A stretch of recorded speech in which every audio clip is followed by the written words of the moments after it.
Curso mais Bitcoin, link na descrição para parar com a sardinhagem. Né? O cupom de desconto 50% é o Café 50. Melhor curso de criptomoedas do Brasil, disparado. 7 dias de arrependimento para quem entrar lá, achar que é uma merda e pode pedir dinheiro de volta. A adoção do Bitcoin continua, então, através da regulamentação. Então, infelizmente, e isso era inevitável, né? Completamente inevitável. O mercado ele crescer mais de $1 trilhão, 3 trilhões de dólares, e simplesmente não ter nenhum tipo de regulação ou regulamentação pelos países, porque é um mercado que cada vez mais se aproxima, infelizmente, da estrutura do mercado tradicional, tá? Sendo que cada vez mais empresas estão querendo ser os intermediários participantes desse ecossistema. Uma coisa que tem sempre os prós e os contras, né? Então, eu estou acostumado a viver o mercado cripto sem nenhum tipo de regulamentação. Então, para quem está no mercado há 5, 6 anos ou mais, a gente pode sofrer um pouquinho em aceitar isso, ou entender, ou não querer a regulamentação, mas é inevitável que, cara, até 2013, até 2012, 2013, antes de surgirem algumas corretoras para fazerem negociações de criptomoedas, que não deixam de ser alguns intermediários, né, pois elas detêm a posse dos ativos, desses criptoativos de diversos clientes, então não deixa de ser um intermediário, uma corretora, mas até lá era difícil comprar Bitcoin. O Bitcoin era muito forte no P2P, mas não era acessível para todos, né? Então, à medida que o mercado vai crescendo, vão entrando mais intermediários no meio do ecossistema, porque o mercado como um todo, a nossa economia, ela é feita dessa forma, tá? Só que quando você põe intermediários como corretoras, você tem regras ou regulações e assim, regulamentações e assim por diante, você começa a mexer muito no jogo, o jogo fica muito mais engessado, mas ao mesmo tempo ele fica mais permissivo para outros entrarem. Tá? Então o jogo ele fica um pouco mais claro para todo mundo como vai funcionar, vai ter mais liquidez, na minha opinião. Então a regulamentação ela traz mais liquidez porque ela atrai aquele investidor que quer mais segurança, que quer botar numa corretora e, por exemplo, ter um fundo garantidor de crédito. Eu acho essas coisas tudo umas bobagem, tá? Mas eu estou falando assim, para a grande massa, né? A regulamentação ela faz parte, tá? É lógico que o mercado ele não vai se manter como um mercado de velho oeste, um mercado sem lei, como se fosse o velho oeste, né? Porque até recentemente o mercado ele é completamente um velho oeste. Então, todas as ações, decisões, elas ficavam todas cobertas. E aí você tinha toda a liberdade que isso te traz. Só que quando você começa a regulamentar, você começa a atrair investidores que antes não investiam por falta da regulamentação. Então, acaba que o mercado é um processo natural de crescimento de um mercado. Para o mercado ficar cada vez maior e receber mais liquidez, ele com certeza passa por processo de regulamentação.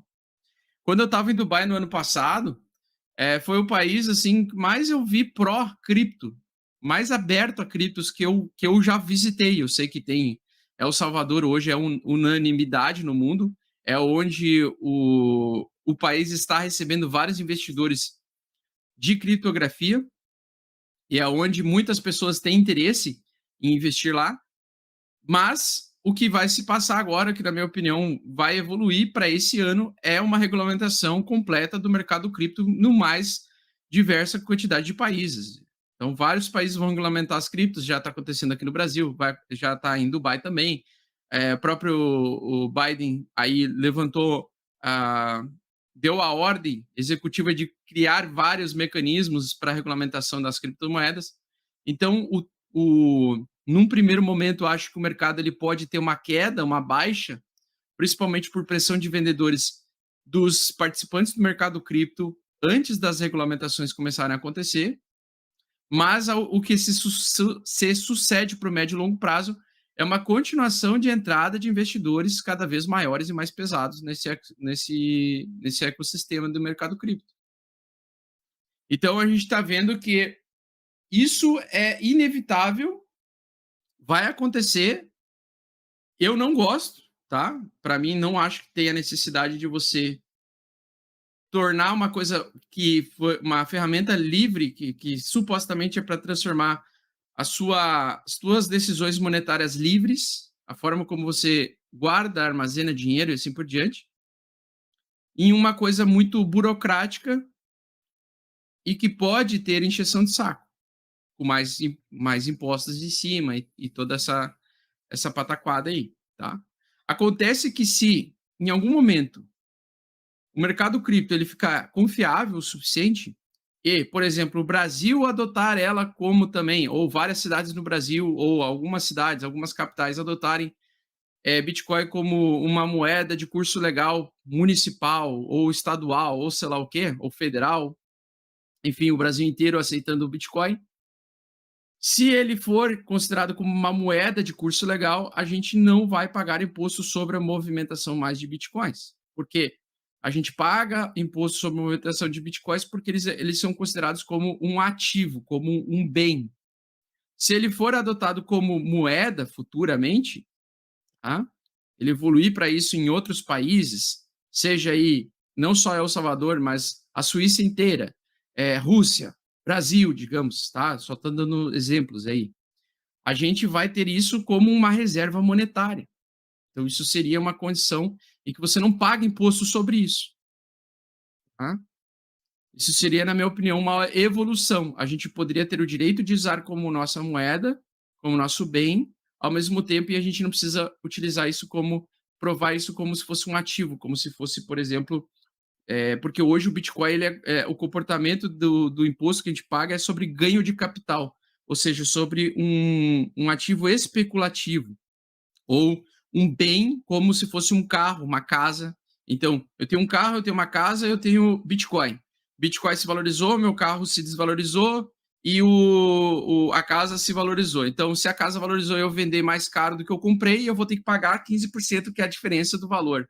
Agora, se ele funcionasse como um meio de troca, um bem, como um bem monetário, por exemplo, como uma moeda, então se Bitcoin fosse adotado como curso legal no Brasil futuramente, a gente não precisaria pagar imposto, porque a gente poderia utilizar para pagar as nossas contas utilizando Bitcoin, como se fosse o real. A gente não paga imposto sobre o real, certo?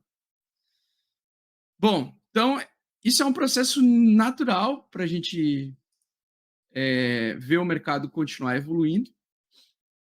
Para vocês terem ideia, né? Teve um cubano que teve acesso negado a mais de 60 instituições financeiras e que a única ferramenta que ele conseguiu colocar, guardar, armazenar o seu bem patrimonial, o seu dinheiro, foi o Bitcoin.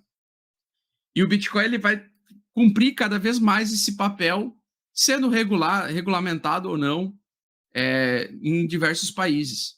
Tanto que na Nigéria, ele já é regulamentado desde o início do ano passado, se eu não me engano, e lá é um dos principais países que utilizam P2P, que utilizam investimentos em criptomoedas.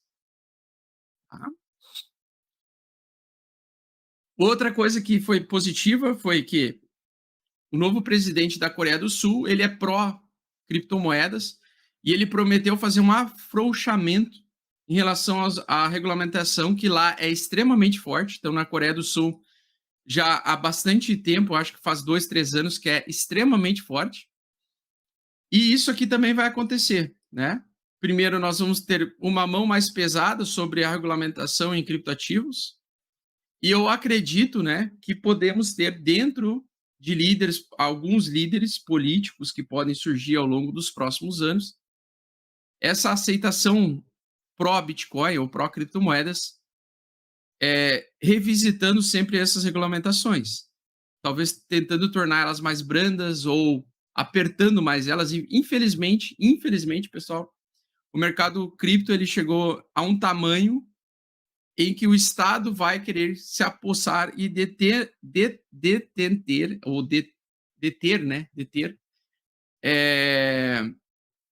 as informações do que as pessoas estão utilizando esses ativos, porque são trocas de valores internacionais. Tá? E é inevitável, né? Não tem o que fazer, não tem. Somente se surgir uma outro tipo de ferramenta que supostamente pode ser, por exemplo, um novo Bitcoin, uma nova forma de você fazer movimentações sem ser dentro desses ambientes regulamentados. E que pode acontecer, pode surgir outra ferramenta aí futura que pode fazer justamente esse papel de novo, de fazer trocas, sem necessariamente passar por um controle governamental.